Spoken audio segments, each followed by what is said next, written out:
This season with a talk about AI in agriculture, talking about our newest Center for Doctoral Training, which is called SUSTAIN. Has a long name, it's on the bottom. So focusing on basically aspects of AI that you can apply to help with sustainable agriculture. And we have the director of SUSTAIN here to give the first talk, Professor Simon Parsons, who's over there. And then we have a couple of other talks focusing on how, sort of an example of how we've used AI for different agricultural projects, both within the university and then looking at collaborations with Beehive. And we have a representative from Beehive here to give that talk also. So I'm not gonna go on and on. I'm just gonna bring Simon up here, and thank you for coming. And if you have questions, we'll have a little bit of time after each talk, and then we'll have a more plenary sort of Q&A at the end. So things you might want to ask and take advantage of the opportunity. Thank you for coming. And Simon. Okay, thank you. So, so as Elizabeth said, I thought I would do a little sort of set the scene piece on AI for agriculture, basically essentially what it can do. And then we've got a couple of great speakers who will go into a lot more detail about specific things. But the first thing to say, just wanted to say is, so these breakfast briefings are now for the ongoingly are going to be sponsored by SUSTAIN, just our new CBT. So this is the kind of like thank you to our sponsors bit that we sort of need to do. So I'll tell you a little bit about that. This SUSTAIN is our new Centre for Doctoral Training. So we have many representatives of our previous Centre for Doctoral Training, AgriForward. So thank you all very much for coming. And so what we're doing now is we're rolling out a new cohort or new multi-year cohort of PhD students through SUSTAIN. So SUSTAIN is a slightly different group of universities. So it's a collaboration between Lincoln, Aberdeen, Queen's Belfast, and Strathclyde.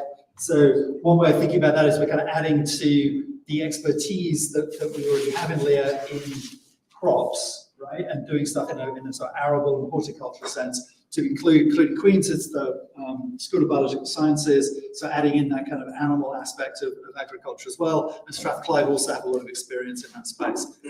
Okay, so it's going to adding that. So the project, just began this year, began in April as we sort of kicked off. We've just had our first cohort start. There may be a representative or two in the room. Yeah, thank you, Jack. Jack is it's a lone representative from Lincoln in the room. There may be other people from the other universities online, I don't know. So overall, we're training 60 PhD students. And as with AgriForwards, all of our PhD students will be co-funded with stakeholders. So folk who have interesting problems they want to solve, right? We will be looking for co-funding for students to work on those problems. Okay. And just a very brief look at the team. Okay, so 4 of us from Lincoln, so myself, Elizabeth, Kate Smith, who I lost track of, sitting at the back, who you know from AgriForwards, is one of the investigators, and Louise Manning. And then folk from Belfast, Ines Karizakis and Chris Creevy, from Strathclyde, Christos Taktatsis and Craig Mickey, and from Aberdeen, just Lynn Teeters, a familiar person to those of us from Lincoln since he used to be here, and Pete Smith. Okay, so that's the team, and we will be, as I say, we will be sponsoring, so SUSTAIN is sponsoring these breakfast briefings going forward. So what we'll be doing actually is we're taking the breakfast briefings on the road. Okay, so they will be moving around to some of our partners over the course of the next few years, but they will still be available to everybody online. So we hope they'll still continue to join us. And the topics will probably change a little bit as we move around the problems. Okay, so what I thought I would start by doing is, everybody's at this point, I'm sure, has heard about AI, so I thought I'd give you a very brief view of what I think it is, right? Since we have slightly different perspectives, right? Of course, my view is the right one, right? Everything else is wrong. And basically how it can help generally in agriculture. Okay? And obviously happy to give a brief. We've got this for a very long time, so be very happy to talk about any of it in any more detail with anybody who wants to do that later on. So from my point of view, what I think AI is about deciding what to do, right? So the picture there, so this is a diagram that actually draws some of the pictures from things that Elizabeth always uses in her talks. So little sort of cartoony, you see this, if I move this so you can see it on the screen, yes. So a little cartoony thing here. So this could be a robot, it could be a piece of software, okay? And the key thing we're going on, this is an agent view of AI, is that you have a thing and it is situated in an environment. It's observing that, so it's getting a series of observations from the environment, and it's making a decision about what actions to carry out. Okay, so this is the kind of conceptual diagram, right? And what could that thing be? Well, it could be a robot, right? And obviously a lot of the work that we do here at the University of Lincoln, it is a robot, right? So here's a picture of one of our, strawberry assisting farming robots in a polytunnel with Jonathan who used to work here. And in that case, what the robot is doing is it's perceiving stuff in the poly, it's seeing things in the polytunnel, it's seeing Jonathan, it's got some information about, what it's trying to do, and it's making decisions about what to do next, taking all that information into account. Okay, but what it could also be is a piece of software running on a device, right? So this is a completely fictional example that the internet came up with, right? Where you've got a tablet and it's doing some stuff and it's giving you some information. There's a person in there and they're being fed the information, and that whole system, the tablet and the person, are the thing that's observing the world and making a decision about what to do. Okay, and so for me, the key thing is the AI is the bit in there that's helping make that decision. And a lot of the time, right, what we're doing is we're taking some quite, in some sense, quite simple inputs into that. So one possible input might be a picture like this. Okay, so this is a frame from a camera, something that we took. Actually, it's a field over in Bracebridge Heath, right? One of the some fields that we were allowed to take data from by BBRO. Okay, we show some early season sugar beet and a nice volunteer potato, right? So that would be a potential input, right? A single image, you might want to analyze that. You might have a stream of these, right? An output might be a stream because you've got a camera running on a robot that's producing 30 frames a second, or it might be a bunch of pictures taken, time-lapse photographs taken over time, and you're trying to infer things from those, okay? Or it might be some kind of a signal. So it might be some measurement that's, for example, fluctuating over time, or just a set of measurements at a particular point in time. Okay, all of those things could be potential inputs. Okay, and what kinds of things do you do with that? Well, here's some examples in the context of thinking about crop care and thinking about things like precision spraying. Okay, what would you need to do in that context with one of those images? Well, what you might want to do is you want to just classify the image. You want to say, this image shows me a picture on the left, classification, this is a picture of a crop, or this is a picture of a weed, right? Or something like that in the frame. So you distinguish between those two. Or you might, middle picture, what you might want to do is you want to say, in this picture, here's the crop and here's the weed, right? Or even more, if you like, more fine-grained determination, right? Picture on your right, okay? You want to segment it. You want to look for every single pixel in the image and say, is this background? Is this a crop? Is this a weed? And you might want to use those for different things, like, well, what kind of different things? Classification. Here's a classification piece of work that was done by Madeline Derbyshire, one of our students, and actually somebody who's working for Beehive. We'll be talking later. As I'm sure you all know, blackgrass, big issue. There's a weed in grass crops. Okay, so what you might want to do is you might have a bunch of pictures, and you want to distinguish: is there blackgrass in this picture, or is there a significant amount of blackgrass in this picture, or is there no blackgrass in this picture? Right, and that might allow you to make a decision about whether you need to treat a particular field or a particular area of the field. Okay, so that'd be a classification example. Detection example, well, that's my sugar beet picture. Now, run through a detector that's saying the things in the red box is a sugar beet, the thing in the blue box is a weed, right? Potato in this context being a weed, all right? And then you might want to do some spraying on that, right? You might want to do some mechanical weeding on that to pick out the other things. But if you look at this area, right? Here, if you're thinking about doing mechanical weeding, well, it might be a little difficult to decide where exactly to put the weeder because all those things are overlapping with each other. Which bit belongs to which plant? So if you have that kind of query, then the kind of thing you want to do is segmentation, right? So again, this is taken from Maddie's work.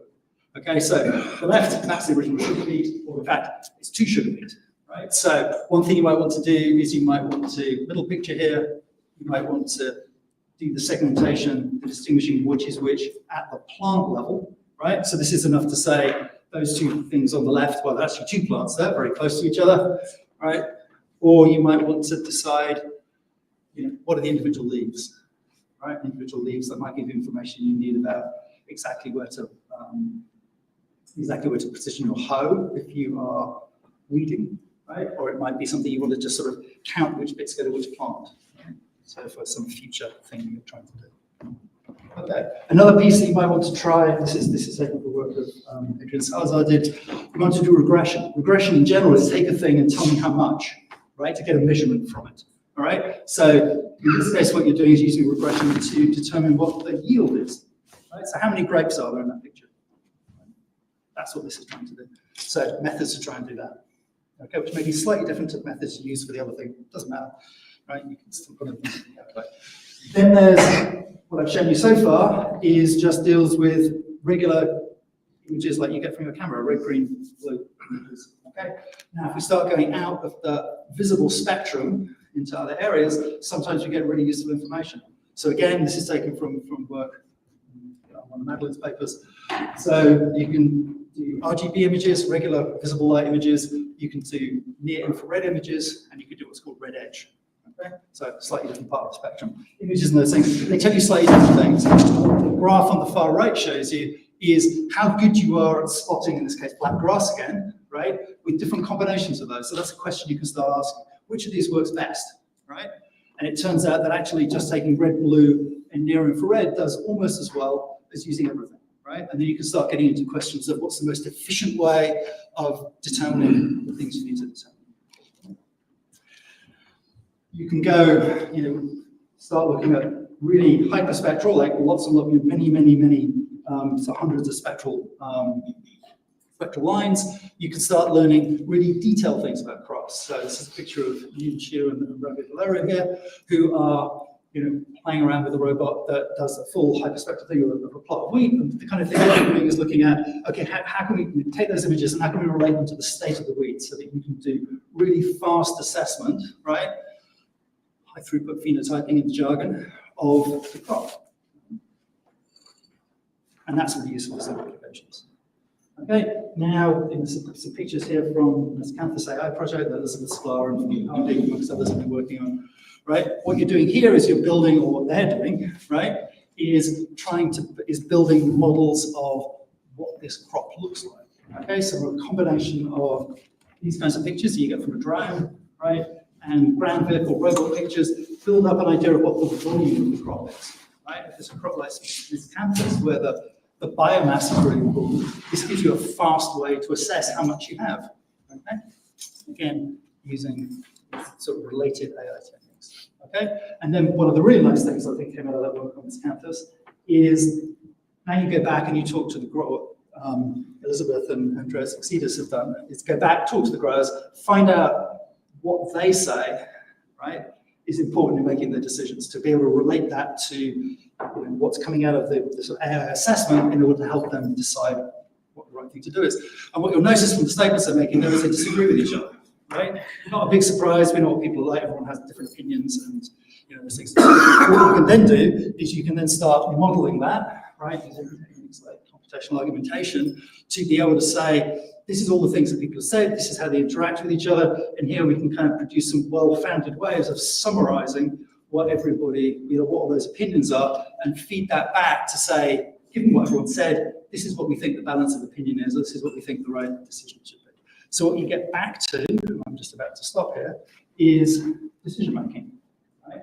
So I think that is the key thing that we want AI to be able to do for us. Right? Is you take that original picture I had. You've got the robot. It's pulling in that data. It's pulling in all that data from those sensors. It is synthesizing that. It's doing some processing. It's extracting things from the pictures. Right? But then it's adding in this other layer of considering all the available information, summarizing that in some way, and then potentially feeding that back to you, especially in the context of the app on the right, feeding that back to you who's going to make the decision and say, hey, I've summarized all this stuff. I think the balance of evidence suggests this thing, but now you get to decide what to do. And that is all I have. Thank you. I'll pass over to Ollie, I think, is next up.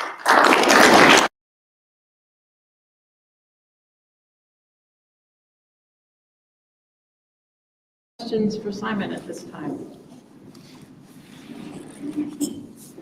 Good. Breakfast is still, oh, Good. wait, there's a question from Ravi. Hey, Ravi. Simon, thank you very much. It was a very nice presentation. It's a very general practical question I want to ask. I mean, after being asked with that as well, which I feel I don't have really very precise answer and maybe practically viable answer. Okay, most of these digital agriculture technologies are maybe phenotyping all these things, mostly at a deployed research or maybe more hierarchical level. How can we do that on much more feasible the way that farmers can use more field level, for example, that people can just use it in what are the ways that we can think of, for example? Yeah, so I think there are a couple of answers to that. So I mean, you're absolutely right. The kind of things we've been talking about are things that we run in the lab or you run in the field, right? And it's using technology that's advanced, expensive, all of those things. I think what's beginning to happen. So both in terms of companies who are trying to build things that can be sold, but also there's that's beginning to be a move in research away from the bigger, faster, better to okay, how do we make this thing practical, right? And again, I would talk about Madeline Darvish's work because that's some of the stuff she specifically focused on in her PhD was how do you get good enough performance rather than best performance, where good enough it allows you to do the job, but also allows you to do it on either cheap hardware or sustainably in terms of power, right? But I also think that's where we're going with AI, right? So what I mean in the kind of research side of things, because a lot of what people be doing is building deeper and deeper and deeper neural network architectures, right? Which take longer and longer to train and need more and more data. And what we're finding is that in a sense, not surprisingly, is that we kind of hit a wall, not a wall, but there's a sort of exponential approach to some maximal level of performance. And so what that's driving people to do is to say, well, there's no point just doing this. We want to get better and better and better. Actually, let's focus on other things. And I think very quite rightly, one of the things people are focusing on is making things like computation more sustainable. So that means it runs on something smaller, lighter, with a smaller battery, right? And you really can start taking that in the field. So I think that will be one of the directions we'll see things go in the next short while. Thank you. I'll just add that I think one of the things that we look at a lot in PIAT is the sort of gap between what we want to be able to do in theory as researchers and what we want to be able to do in practice for the benefit of growers. And there's a gap there because if you remember back Simon's slide that showed the different percentages of accuracy on the different combinations of cameras and spectra on the image processing, the difference in percentage from the worst to the best on that slide. Is there a practical difference in terms of the decisions that the growers would make? And if there's not a practical difference, if the lowest accuracy that we can get theoretically is good enough for the grower, then maybe we don't need to invest in the more expensive kind of hardware for that particular application. It's one of the things that we're looking at more generally. So quickly, Carolina, and then we're going to go on to the next talk. Following up in your answers, there's a whole literature on what is called technography in the space of agriculture that discuss performance and that discuss how decision making is done in contingency situations. It's a contingent act. So coming back to your idea, there's a lot of people who started moving from talking about that saying, no, we are not talking about best practices, but we're talking is about best fit for the moment and for the context. So perhaps it's something that you should also incorporate in your modeling, the contingency character of agriculture. Yeah, cool. Thank you. Thank you. Great, thank you, Simon. And next, I'd like to introduce Dr. Ollie Hardy, who's a postdoc working with us and to talk about work on broccoli. Over to you. Yeah, hello everyone, I'm Ollie Hardy. Today I'm Broccoli Hardy. It's probably the best way to say that. I'm going to tell you a bit about Water Broccoli, which is an Innovate UK project that we did as sort of an applied use case for how you might use AI and sort of work that we do here at Lincoln to get towards more AI in agriculture. So this is the project. It's Innovate UK Automated selective broccoli harvesting to increase grower productivity and resilience towards net zero. So we just call this auto broccoli, and it was looking at, can you build a big machine to go and pick broccoli in a field? So one of the problems with broccoli is that it's a great crop, really nutritious and great, but it grows at different rates. So you have to selectively harvest if you want to get the best yield. You can't just send a combine harvester over and pick all the broccoli at once. You end up sending teams of people out to cut it. And there's issues with labor availability, and also, even if you had all the people, it's dirty, difficult work. So we were working with a company called Up. We built this sort of Mad Max Stegosaurus knife machine that drives over the broccoli, and when it sees a broccoli that it likes, picks it up and pulls it back into a thing. It didn't look as sophisticated as this when I last saw it, but they're sticking at it, and maybe you'll see some in the field eventually. So to simplify this a bit, the whole system is that there's a camera that says, is this a broccoli that we should pick or not? The computer that makes that decision. Then it takes a speed encoder from the tractor, how fast it's moving, so that by the time that the big picker system at the back is ready, it grabs that head of broccoli. And what we did was looked at this camera and computer system that went on the front of this whole big picking device. So can you identify head of broccoli in an image? Yeah, and it's actually really easy. If you have a laptop and a webcam and head of broccoli, I can get you this up and running in 15 minutes with like one download. And the way that the computer recognizes the broccoli is that we give it lots of pictures of broccoli before, examples of broccoli, so that when we give it a new broccoli, it's like, oh yeah, I've seen some stuff that's like that, and can draw a box and say, yep, that's broccoli, or at least I'm 87% sure that's broccoli based on what I've already seen. So that's the sort of underlying technology. Select some broccoli, nice and easy. But what's not easy is consistently identifying a ripe head of broccoli from an unripe head of broccoli in the field from a moving vehicle in an organic field where there's weeds and broccoli is growing in different directions and as part of a commercial system. So yeah, can you detect it? Can you detect it at speed enough to be sensible to use this sort of machine rather than people? So we split this into some of the questions that we were interested in. Which camera system should you use? Does it make a difference? Does picking one type of camera limit you for your development further on? If I say, okay, I'm going to use this camera, does that lock you into that camera for all future applications? It's really important, especially when you're developing this system. So also, which computer model should you use? There's a bunch out there. Are some better? Are some worse? And then how does the vehicle motion impact image quality? It's really nice and easy to just see an image of a broccoli, but if it's shaking around, will that change how easy it is to see? And then how can we build on existing data sets?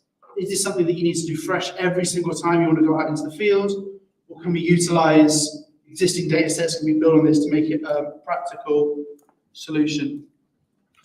So our first thing is looking at the camera. There's two different ways that people have been doing this for broccoli. RGB is standard red, green, blue digital photo, or RGBD, which is digital photo and a depth map. So if you use your RGB images, then you'll need to train up your broccoli to recognize the different sizes by an expert going through and saying, yeah, that one's good, that one's not good. So that's more intensive in terms of the human time it takes to build the data set, but you could get away with using a more simple camera.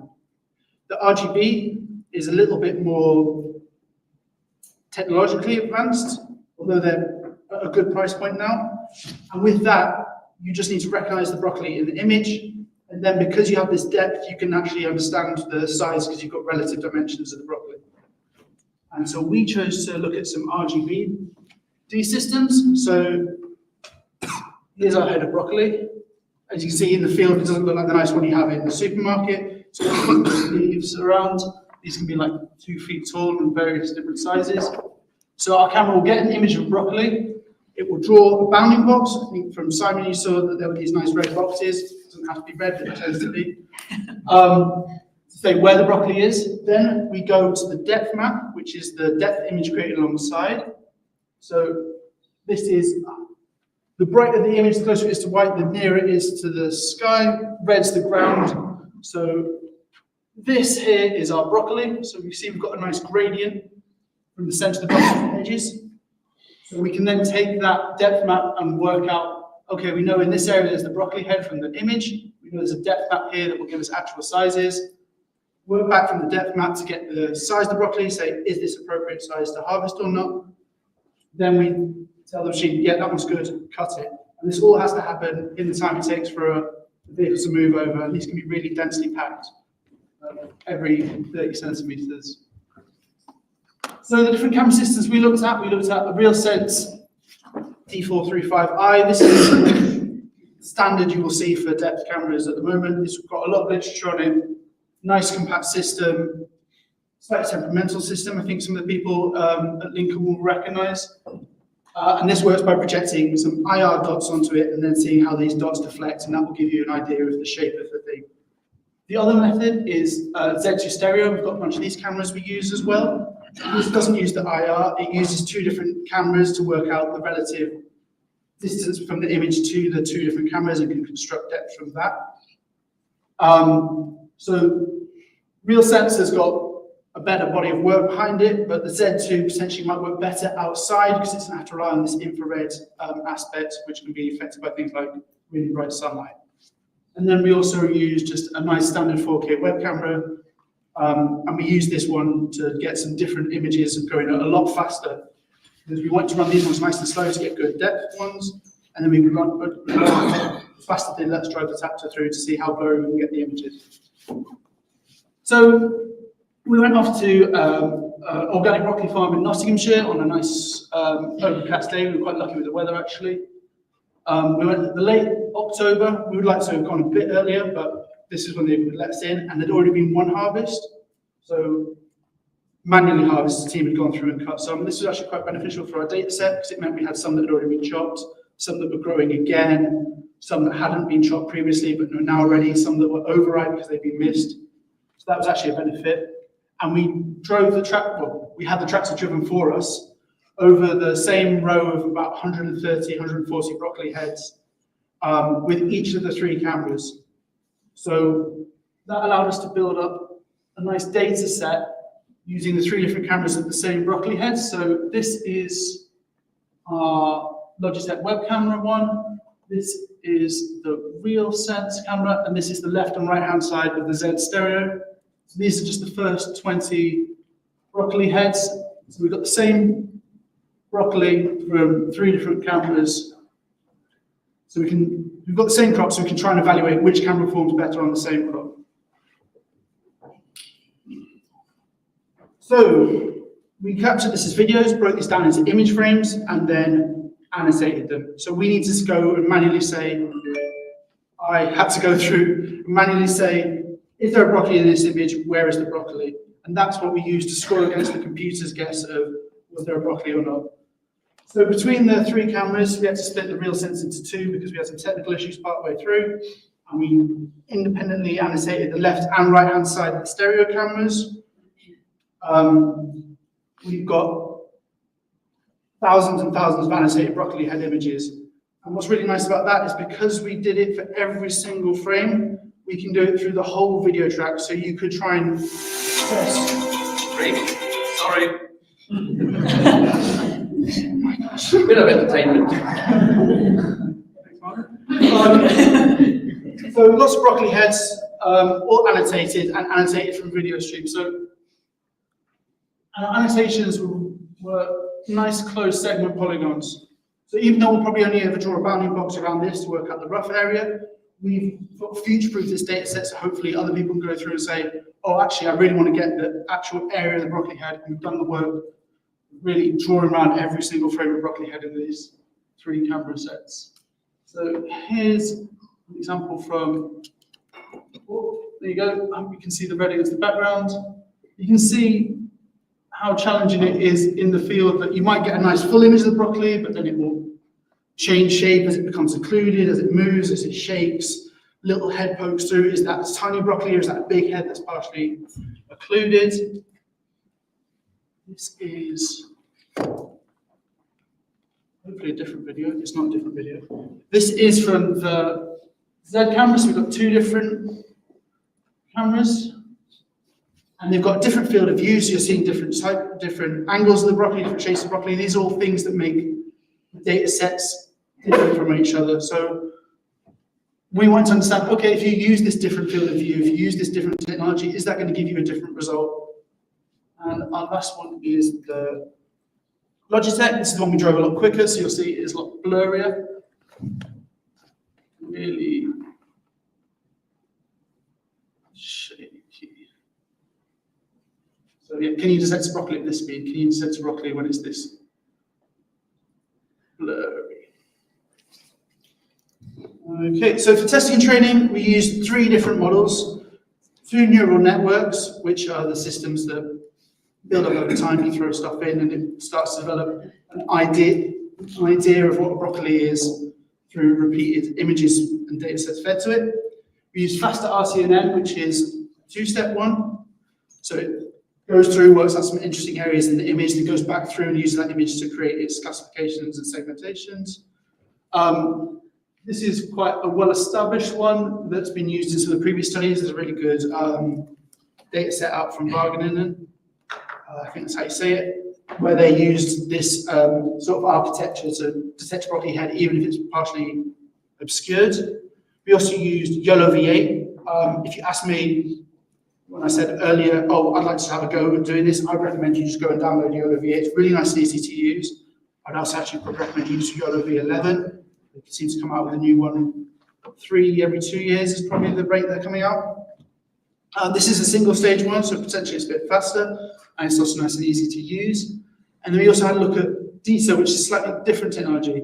It's detection transformer, more computationally intensive, a bit closer to sort of how the generative AI makes their detections. And we just wanted to see where's that in relation to these more established technologies. These are getting probably at the limit of what they're going to do. If new advances are going to come out from the transformer side, but at the moment, how do these stack up from each other?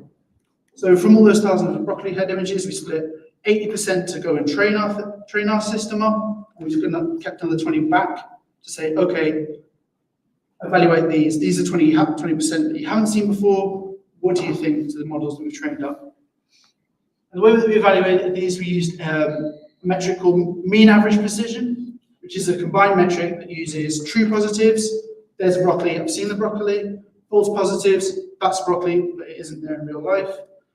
False negatives, oh, there isn't a broccoli there, but there is a broccoli in real life. And true negatives, there's no broccoli and I didn't see a broccoli. So we used that, as well as how close the box that we drew overlaps with the box that I manually drew. This is a combined metric that we use to evaluate how good our annotations were and compare some of the cameras.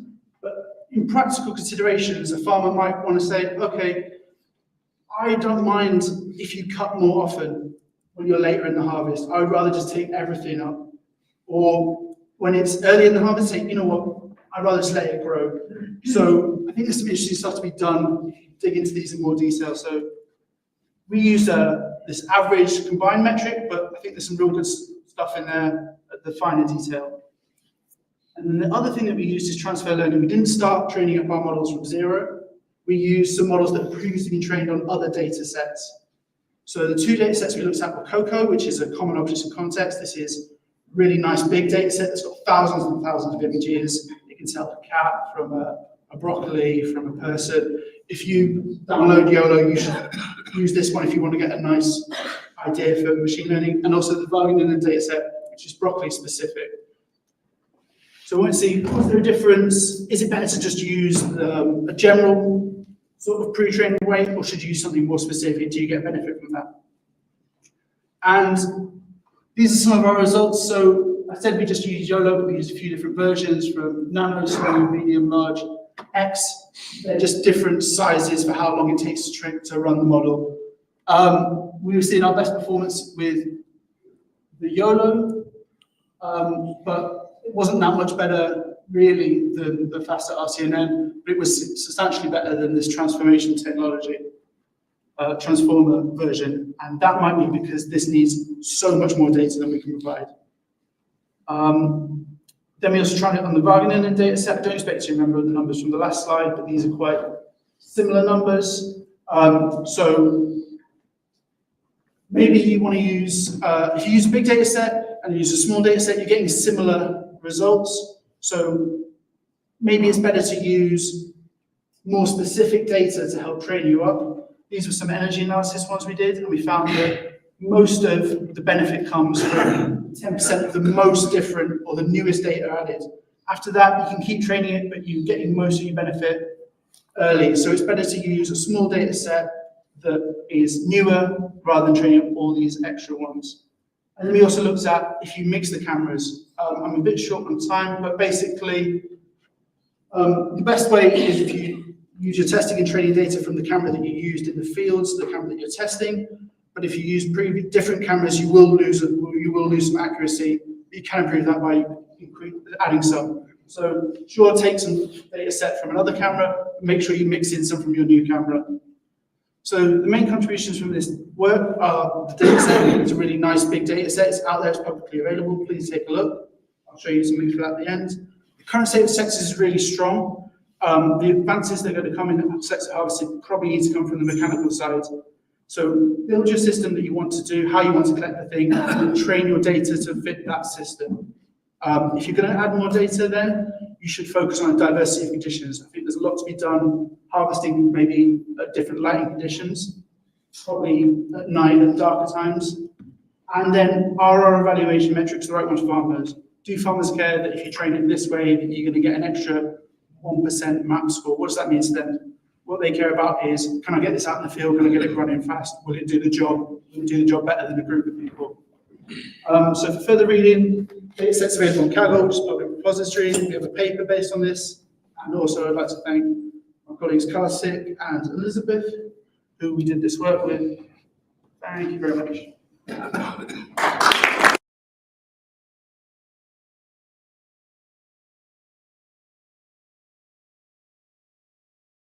Questions for Ollie? I was wondering if you've made a comparison with the depth data you got from the RealSense and the other camera, or just look at segmentation? Yeah, we've done some small studies on that. This was one of the things that people always said, and a big learning lesson for me is that if you're going to do this, you need some really strong ground truth data. If you say, the approach that we took is that if you can segment it, then you can get the depth.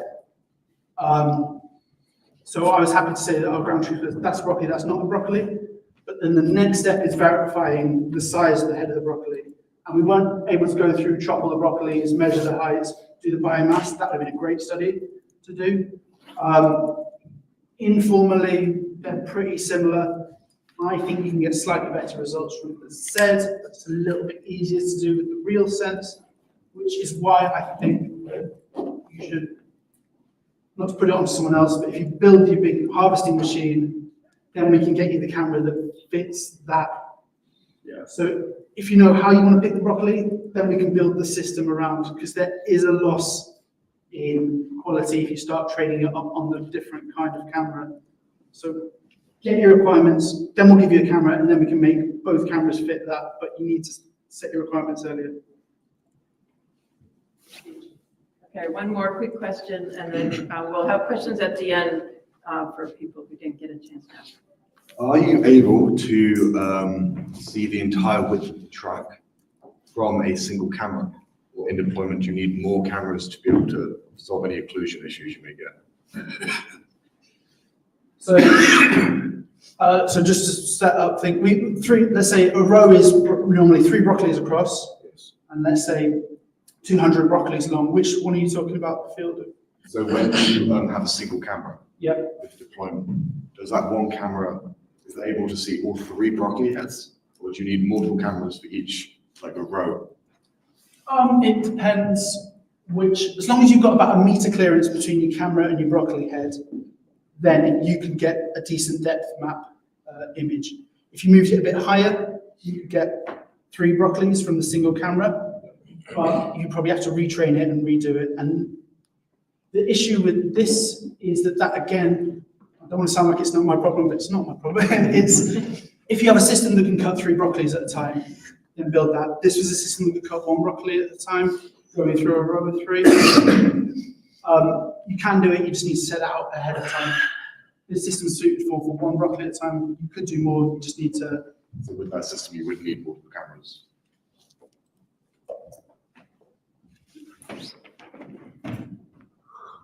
Yeah. With the exact way that that's been trained, if you want to do 3 at a time, you probably run 3 different systems at once. Thank you, Ollie.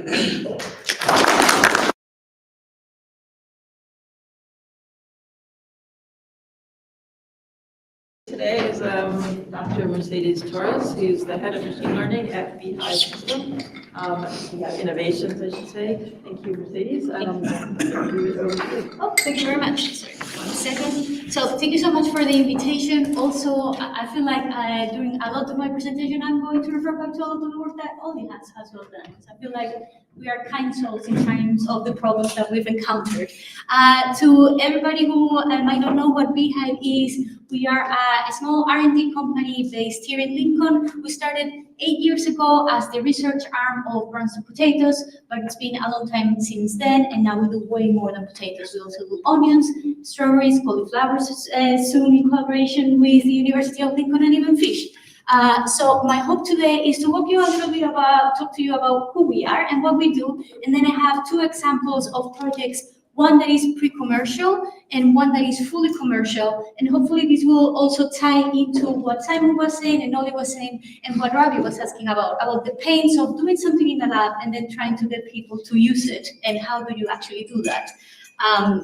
So even though, we've changed the way, or we've changed the crops that we work with, the 4 tenets that we've always worked under since our beginning was essentially we want to optimize marketable yield, and that's the important one, not only yield, but marketable yield for growers. We want to be able to enhance quality, reduce waste, and also add value to the supply chain. We've done it in different ways, from creating new businesses that, for example, extract potato protein, which is something that wasn't here before in the UK, to actually help growers with insights real time, so they can understand their size profile as they are harvesting. And we'll explain in a second. But in general, that's every single project that we take, be it commercial, be it research, be it for fun, they're all under those 4 tenets. And the way we work is essentially we are a conduit between commercial partners and institutions or research institutions and universities. What will happen is we are very close to growers. We have people who have been growers in the past in our company, but we also have direct contact with growers, and they will come to us with a particular problem. And that problem could be, I am a cauliflower harvester, and I have trouble understanding when is the right time to harvest my cauliflower field, because I want to maximize my yield, but I also have storage problems. Can you help me do that? And what we'll do is we'll reach out to institutions that are doing research, such as Elizabeth, and then say, yes, let's put it together into a project or a commercial project, and let's get it sorted for your very problem. So the important thing here is that what Beehive works is on the translation of all of this technology that starts in a lab or starts in a polytunnel and then moves into the real world fields with growers as well. And the way we work, it's, as I said, very varied. We can do government-funded projects, so Innovate UK, DDSRC, but also we do commercial projects for a particular commercial partner that they have a very, very relevant set of constraints. So one of the projects that we're working on, a salad company wants to minimize the inclusion of organic and inorganic materials in their salad line. So nobody wants to open their nice salad bag and find a locust. You get in trouble if that happens. So what we're doing is developing a vision system that sits on their packing line and actually is able to detect organic and inorganic contaminants and actually raise an alarm very quickly. A very definite problem for a very definite company. And alongside that, we obviously create a IP that we realize and commercialize either in different companies, such as Harvest and Root Extracts, or through other types of management. Now, I won't bore you through all of the projects that we have, but what I hopefully you can take out of this is that we're, even though we started in potatoes and we started with a very small brief of skill sets, now we are having a larger breadth of technologies that we work on, but also crops that we work on. We like to say that we are crop agnostic, and that is the actual truth. It doesn't matter to me if I'm finding bacteria using computer vision in onions, or if I am using machine learning to investigate number of plants and stems in plants from a field. It's all, for me, fun computer vision problems that I get to work on. But yeah, we are right now working in a wide berth, including bioinformatics as well, trying to produce better potatoes that cook faster and bruise less. And we're also investigating plant phenotyping as well, but again, very much situated in the field. If I'm a grower, or even more interesting, if I'm a seed certifier and I don't have that many people working for me, and I have to be able to tell a grower, yes, your seed is getting that, for example, which is a very big deal in the potato world, then you need to have enough evidence in order to support that particular certification downgrade. And that's what one of our projects actually looks at. And we're also looking at fish. We're very excited about that, trying to monitor fish health and fish welfare as you move them across different types of tanks. Really exciting stuff. But the two projects that I thought I could talk to in a little bit more detail today, one is TuberScan, and I am aware that the former project manager of TuberScan is sitting here with us. Hi, Effie. So yeah, any questions that you may have, maybe Effie can answer as well. But the problem with TuberScan, it all started with our CEO going to see mine detections, like radar detections in a company, and saying, can you do that for potatoes? And then that escalated. But the overall goal of TuberScan has always been helping potato growers with one of the biggest problems that they have, which is when to burn down. So when a potato grower decides to burn down the crop, is going to determine the yield and, more importantly, the marketable yield that they're going to get out of that field.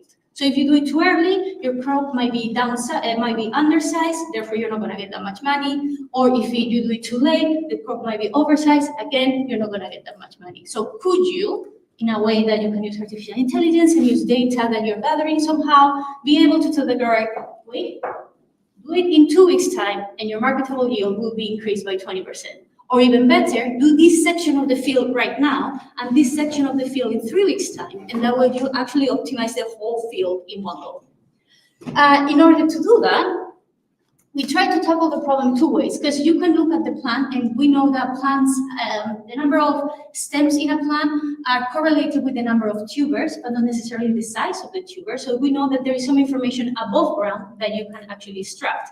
And we started looking at drone imagery. We also built our own rover as well, but drone actually has been very accurate.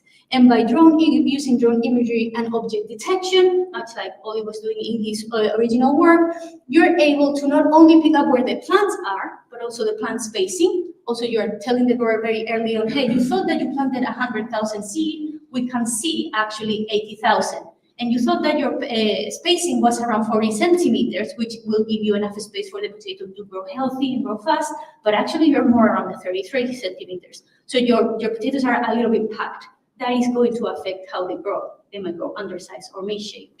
And alongside that, you can also use another level of object detection in your plants. So not only you're able to tell where the plants are, you're able to tell where the stems inside the plant are and how many.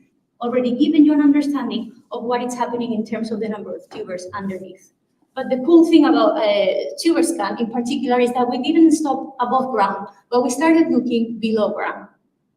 So using a radar penetrating ground penetrating radar, we are able to obtain a signal such as this that is linked to the mass beneath the ground. And then we have somebody who is a digital signal expert who is able to translate that image and tell me that, for example, that circle is a potato. And I trust it because it's very good. So, but the idea is not only, first of all, we collaborated with the University of Manchester to build that radar, and then we built ourselves that extension that you can see there in the tractor, and that's us collecting data last year, and we're able to collect data as the tractor is moving across the field on what underneath the ridges of the potatoes look like.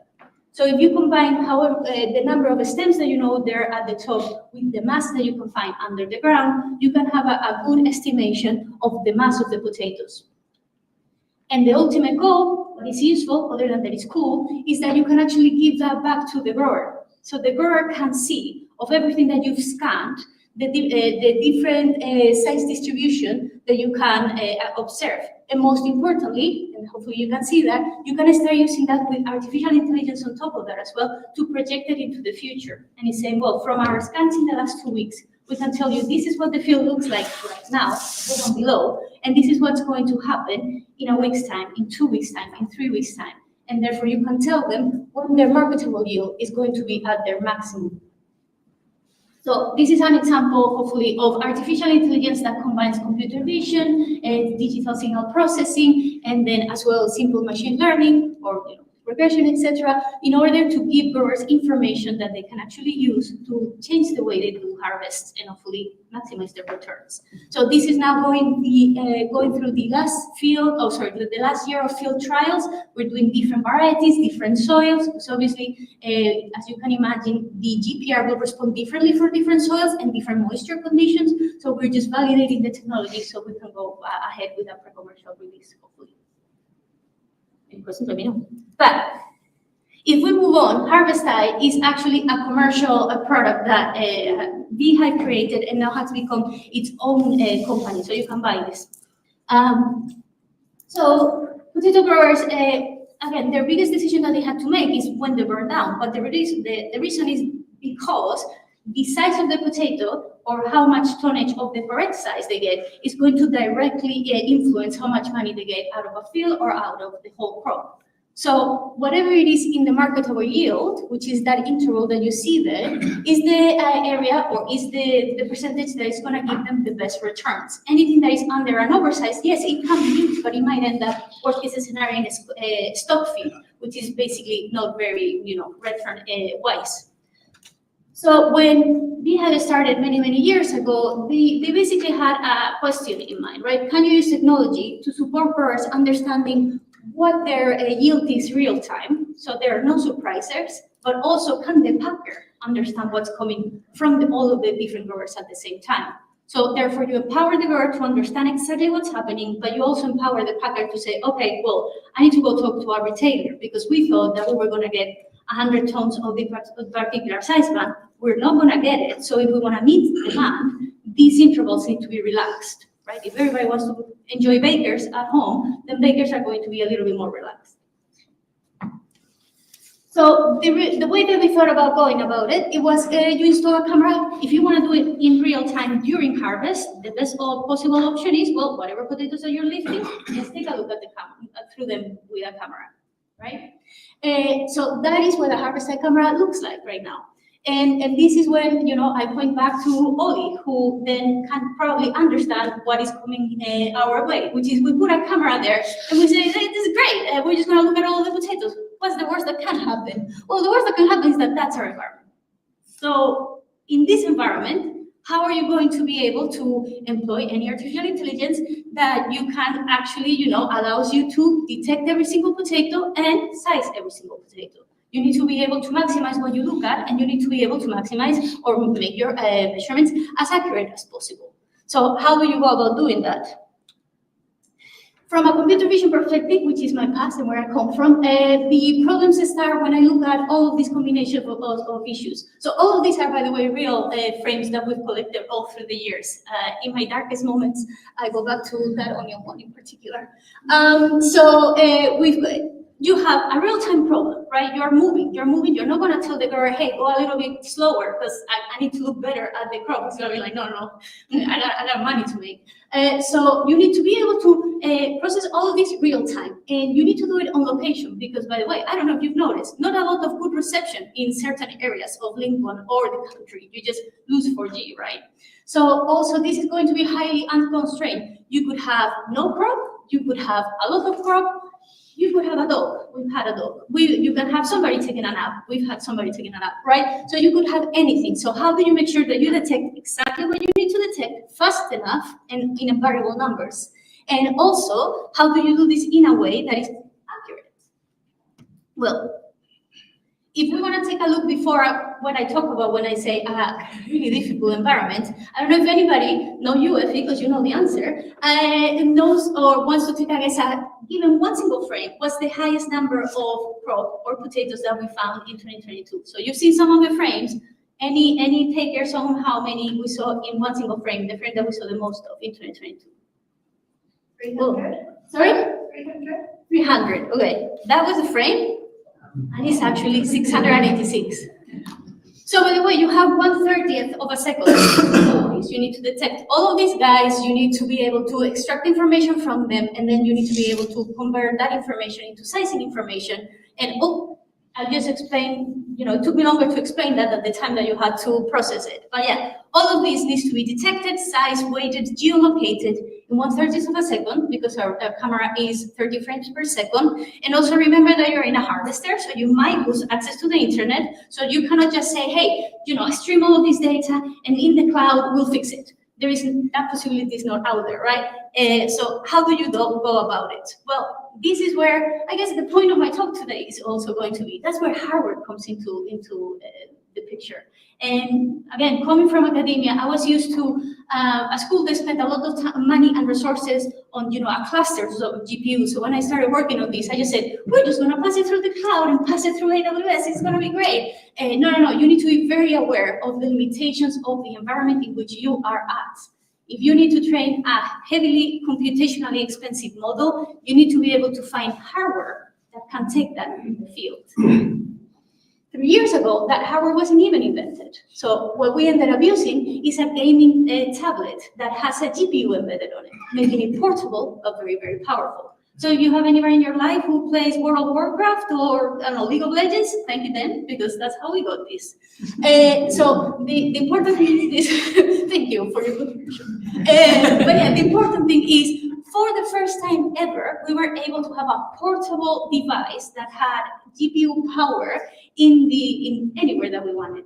It still wasn't perfect. The networks that we were running were really, really computationally expensive. So again, if you come from machine learning, when they teach you about deep learning, they just say, instead of having one layer, you have more layers. And you think that you're gonna end up with something like this. But the reality of the models that you end up training look a little bit more like that, in which you have 110 layers. And then that ends up, translating into something like, I will let you guess about that, but it's 107 million parameters. And every time you take a picture, that picture needs to go all through that network, it needs to come up with decisions, and it needs to move on, go. So even though that hardware was able to take some of the architecture that we had in terms of machine learning, it wasn't everything. So we ended up doing TensorRT heavy optimization of our models as well. So you needed not only to have the right hardware, you also needed to have the right software that allowed your very computationally expensive machine learning model to run locally in that machine. So what does that look like then? Coming back to our original image, that looks like now, once it's detected, a little bit like that. We've actually improved it since then. So every pink potato that you can see there is a pink potato, or is a potato that has been detected and identified as a different potato from the other potato, right? So not only you're identifying every single pixel in the image, you're also saying this pixel belongs to a potato, and the potato ID is 686. And alongside every detection here, you're gonna have GPS, lat and long, size, and weight. And this is what it looks like live. So this is from 2023. You can see a lot of different circumstances or a lot of different environments that we work on. So that one is in the United States of America, actually, and then a couple more are in the UK and in Australia. So in particular, the one in the bottom left, I think it's a great example of what a real organic field looks like. You can see branches, rocks, and the way you get around doing this, or to be as accurate as we are, is that, of course, we've looked at millions of potatoes, and we've had people annotating millions of potatoes for us, right? And the good thing is every single year we detect, we include into our data sets, we retrain, we release a new model. So every year we're becoming more and more accurate. And where Oli stopped, because he couldn't get people to size the broccolis for him, we actually got people to size, well, we ourselves, F included. We started actually sizing potatoes ourselves. And then we started growing, or what we call ground truth database. So that means that for every year, the team was measuring 1,000 potatoes and saying, okay, this length, this width, this height gives you this size and this weight. And that's how you slowly start building that data set that allows you to not only detect, but size and weigh potatoes accurately. So it's all about the data as well. So yeah. This is something that the growers or the customers of Harvestside will look at. So as I mentioned, every single frame will be geolocated. So you're able at the end to provide a map that tells the growers the size profile, but also where it came from, and even more information. They can even compare different varieties, different areas of the field, different years including, or even different groups within their crop. So it's really useful to be able to say, okay, this field didn't perform that well this year. Whatever it is that we did here, next year we need to change it. Or quite the opposite, we applied a new version of fertilizer and it worked really well. We need to keep doing that as well. But it also allows them early on to have an understanding of their returns. How much can they expect out of a field? Out of all the tonnage that they're sending to the packers, how much of that is going to fall within marketable yield? And the whole idea of Harvestside, of course, is that it can not only help everywhere from growing to selling, to make sure that the demand is met at the right time, that specifications are changed by retailers if they need to, or that the grower can be assured that whatever it is that they're lifting from the field actually matches what they thought. Now, the cool stuff, so going back to the artificial intelligence, is that once you have the core technology, right? Once you have the right hardware, then you know which models are the best to go for, then the sky's the limit. So why would you just stop with potatoes? You could do it with anything and everything else. If you have a crop that is size relevant, meaning a crop in which the sizing is going to be the deciding factor of how much returns the grower gets, well, just pass it through a camera and see what you get. So Harvestside is also available for onions. Onions are really, really interesting as well. They presented a new challenge, which is the potato, once it stays in the belt, it just stays in the belt, right? It won't move around. Onions will move around because they're circular, so you'll have them just going all over the place.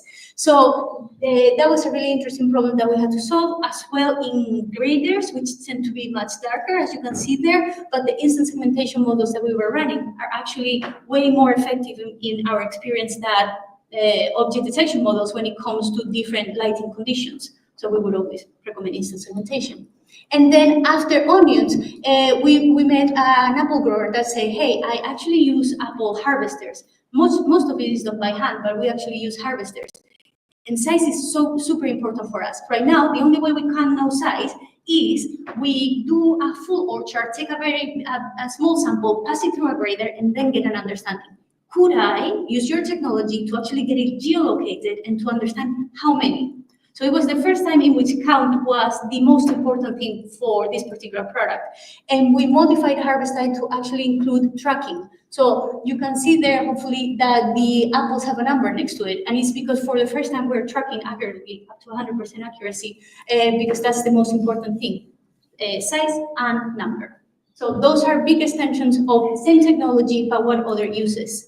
And the final extension that we've done is as well, instead of a mobile, or a dynamic environment, what if I am in intake, for example, and I want to do a QA of the crop that is coming in? Could I just use the Harvestside technology to take a picture and get really quickly an understanding of that sample? And that's exactly what we released this year. You can use that as well for onions and apples. The underground, so the baseline models is still the same, it's still instant segmentation, it's still taking advantage of size and weight models that we have. But now you have a new use or a new set of people that this can be useful for, which is always good to work on. So yeah, in summary, when the brief of the chat today was, let's explore AI in agriculture. The fundamental question that you need to answer or you need to ask to yourself is, well, can artificial intelligence help agriculture? And by that, I mean growers and packers and consumers. And, I can say absolutely, yes, it can. The benefits of artificial intelligence is that if you have vast amounts of information, you can analyze them quickly, real time even, and you can find interesting patterns that a human would fail to find. But I would say fundamentally, do not forget the end users. I like computer science, I love computer vision, I like things that are cool, but that doesn't necessarily mean that they help the grower or the packer or the consumer. And don't forget the actual problems that you're trying to solve. What is it that's the fundamental problem, and how can artificial intelligence be a tool to solve that problem? And the most important one that I don't think we talk about is do not forget the hardware. You're going to need a piece of equipment in order to test whatever it is that you want to test. So make sure that sometimes the science goes faster than the hardware itself. We knew that we wanted to use the models that we wanted for harvest time well before hardware was out there that we could actually deploy. So don't forget, you're trying to solve a problem for a particular end user, and you're only going to get through with the right combination of hardware, software, and artificial intelligence. And that's all. Thank you very much.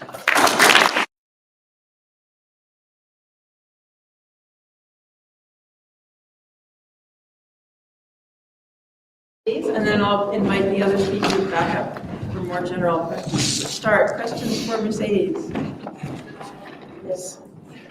Just to continue on your last slide, and don't forget the end users and so on. Do you actually actively interview with many end users, farmers, growers, packers, and how do you make sure that your solution is fit for purpose? Yes, so absolutely. Across all of our projects, we are highly involved with all of the growers. And the way we do it is because, or how do we make sure that it answers the problem, is because every single project that we have, there is a work package, if we go into the details, in which is trials and validation. And that trial and validation is in at least one growers a field, or 2 or 3. So for TuberScan, we've involved 2 growers all throughout the development of the project, and we've actually tested it to their fields and given them back feedback. And alongside that, obviously, we're very huge in disseminating and talking to other growers.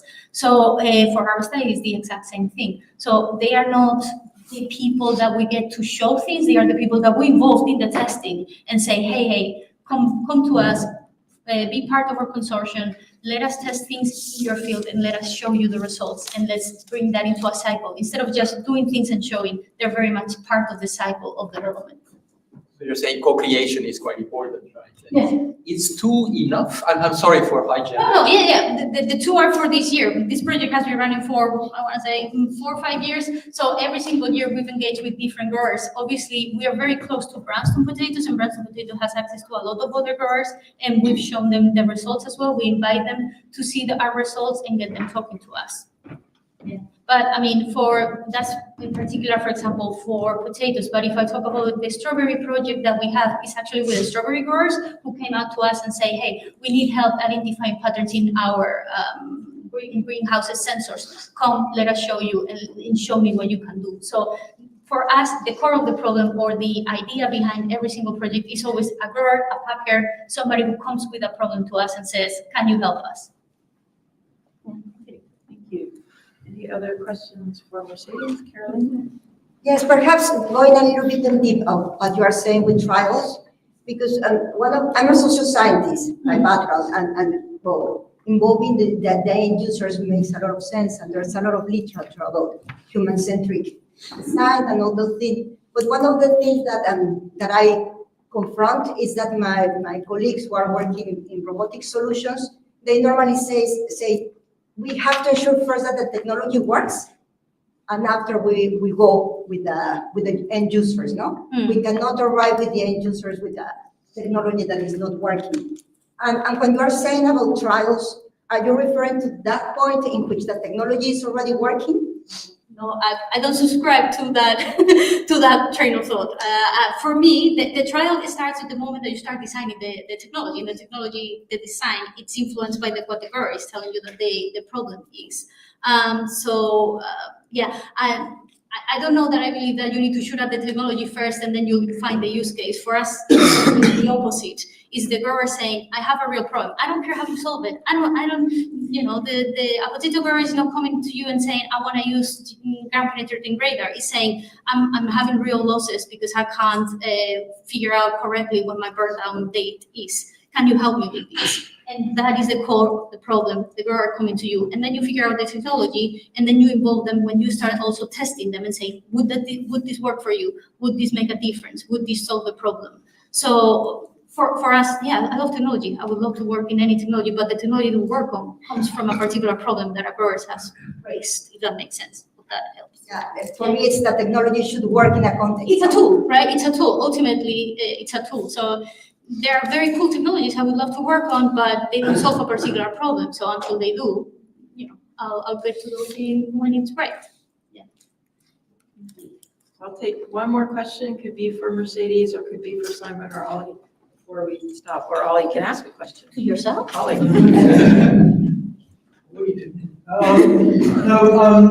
The ground penetrating radar, how many times do you need to, is it a single measurement and then you can forecast forwards, or do you have to take a few? That's a great question. So yes, it is a single measurement that you take as you're passing the tractor through the ridge. But obviously, the idea that we always had is if you make it an implement on something that is always going through the field for different reasons, be it a sprayer, be it a tractor mount, then you're just increasing in a passive way the data that you have. So you can get to a projection with only one single scan, but that's going to be always less accurate than if you have 2 or 3 scans at 2 or different points in time. So in the interest of time, I'm going to stop the questions here, but I think the speakers will be hanging around. There may be some more food, coffee, tea out there. So thank you so much for coming. And we'll hope to see you again at our next breakfast briefing, which will be early in the new year, and watch the space for the exact details on date. Thank you.